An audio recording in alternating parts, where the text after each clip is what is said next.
Very much for being here. My name is Brad Tabke, State Representative from Shakopee.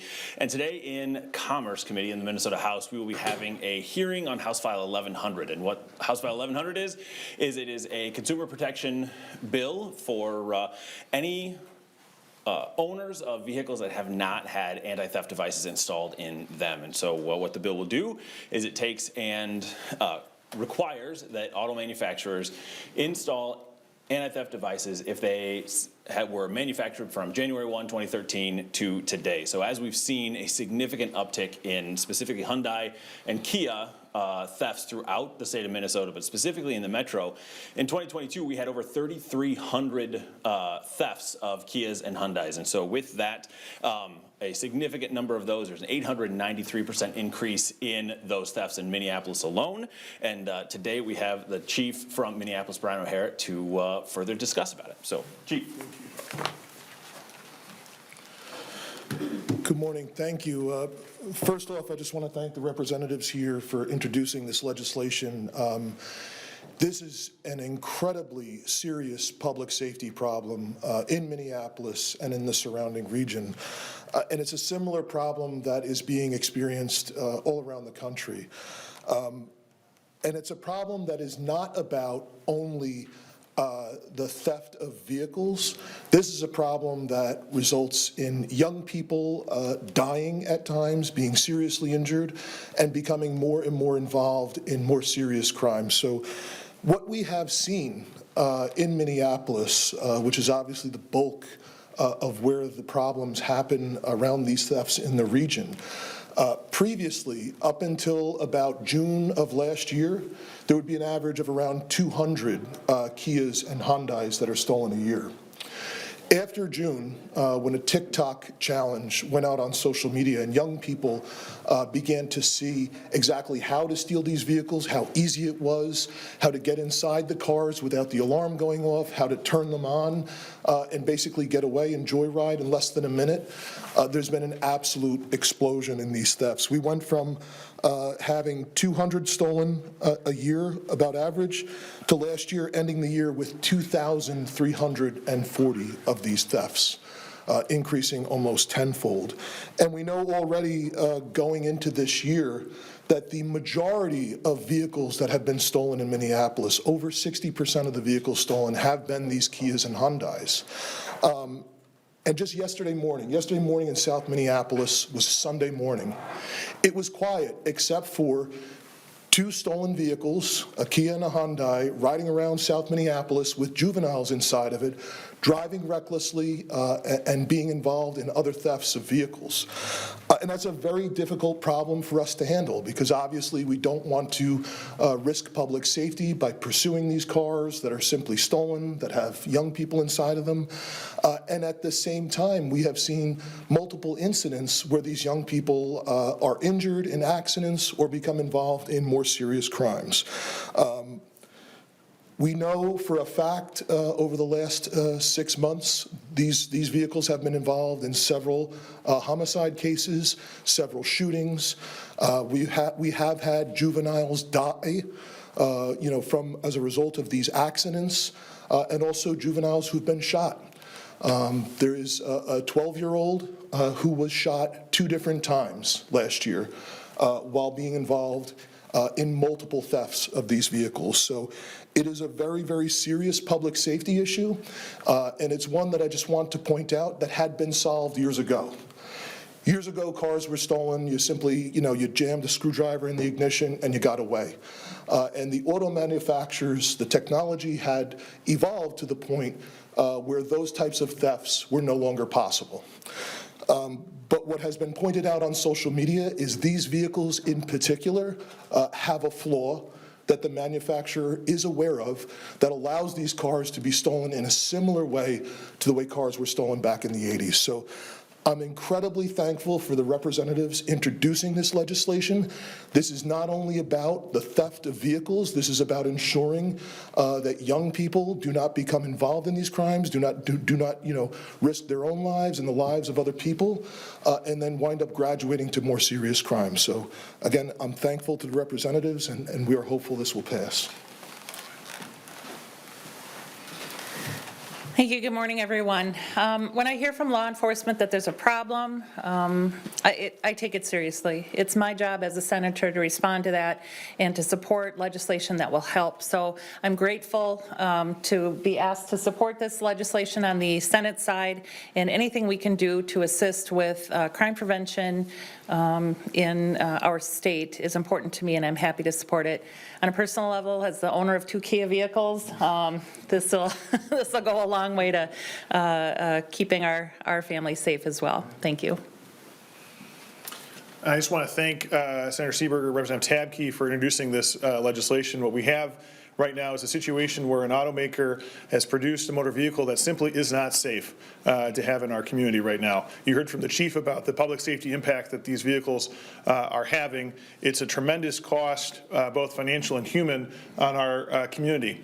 And the people responsible should be accountable and should step up to the plate and be the ones to bear the cost of fixing the problem. And that's what the Senator Seeberger, Representative Tabke's bill does, is it ensures that it's the auto manufacturers, not the consumer, not the state, not the insurance companies, that have to foot the bill for the mistake that they created.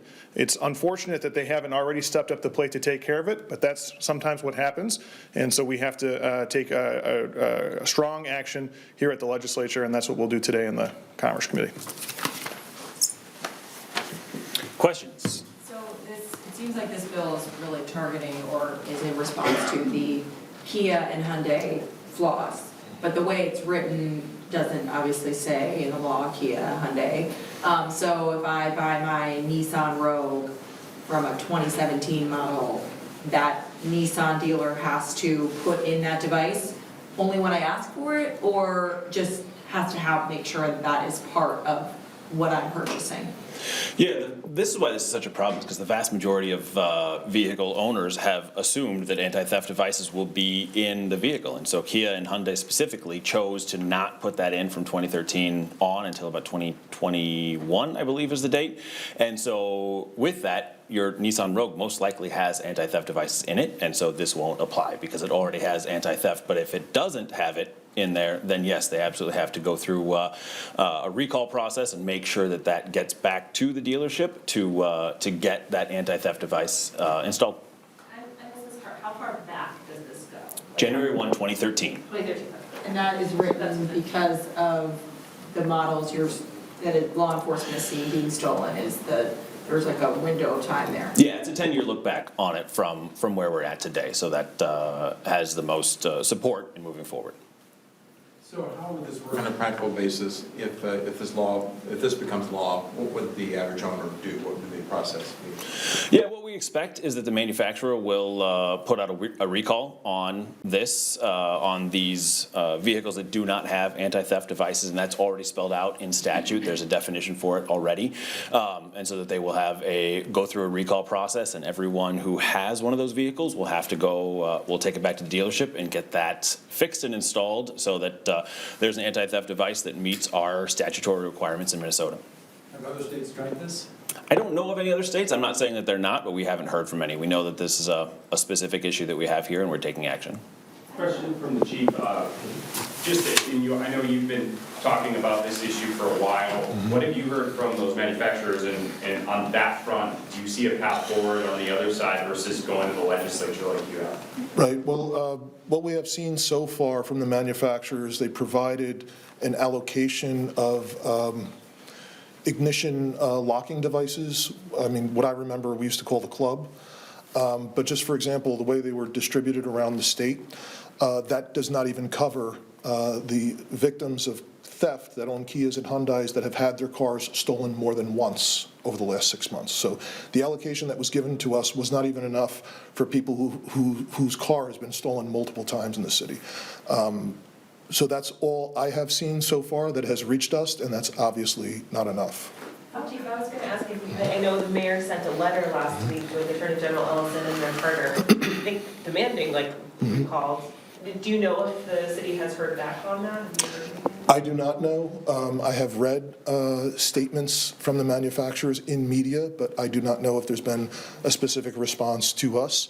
I would equate this to, like the problem with the Pintos in the 70s. I mean, this is something that literally young people are losing their lives over, getting seriously hurt, and becoming involved in more and more serious crime because of, a lack of accountability over this issue. And there's stuff, obviously, that we need to address on the law enforcement side and on a criminal justice side, but clearly, this is something that is easily preventable. And we think, especially in Minneapolis, because our kids are so deeply affected, we demand, accountability over this problem. You talked about multiple cars being stolen multiple times. Yes. I mean, how frequently of a phenomenon is that your car would be stolen more than once? So there were, I believe I said I read it before, 2,340, I think we ended the year with, the Kia and Hyundai thefts. Of those, at least 130 had been stolen more than once. So the allocation that we got was less than 100 of the steering wheel devices, so not even enough to cover people whose car has been stolen multiple times. Yeah. Yes. You mentioned the other things within law enforcement, criminal justice. You're here at the Capitol today. Yep. Are there other bills, legislation that you would come here to support, or other things that other issues that you would like to speak to that you've been seeing moving? I just think in general, and I'm an outsider here, I've been the police chief in Minneapolis since November 7th. I'm from New Jersey prior to that. I just think in general, from what I have seen so far, I have heard from parents of some of these young people who feel like, single parents who feel like they need help with some of these kids. They feel like they can't control their kid. And what they see and what I see too often is like a revolving door. A kid gets arrested multiple times in stolen cars, running from the police, and they're immediately released. And I'm not saying we have to lock up every kid there is, but I am saying we need to have some level of accountability. And it seems like there are gaps in terms of providing accountability, in terms of our ability to provide intensive services, particularly for parents who are screaming out that they need help with their kids. So that's a concern I have, because that is essentially negative reinforcement. These kids are involved multiple times now in these thefts, and the stuff is on social media, and that they're learning that there is no consequence. And I am afraid of what that will mean if this pattern continues over time as those kids get older. Would you see yourself coming out in support of any of the gun control measures? For sure. First off, the Second Amendment is sacred in this country, like all of our constitutional rights. But I think we have to recognize that we have a serious problem around gun violence. And the majority of guns used in crimes originally are purchased in Minnesota. So I think that certainly there's areas we need to look at and figure out how do we prevent guns that are legally purchased in our state from ultimately being involved in crimes here.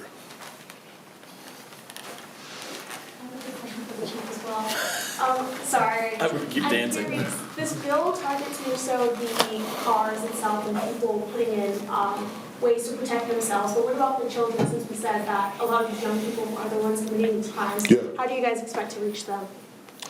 Well, again, as I've said previously, I believe we need more than law enforcement involved in this. Obviously, we are the first ones to make contact, but we need intensive services for these young people, particularly if these young people are not going to be held, after police take them into custody. If they are immediately released back into the same environment with no support, no services, and mom is saying, I can't control this kid, that's a problem. I don't understand how we would expect a different result.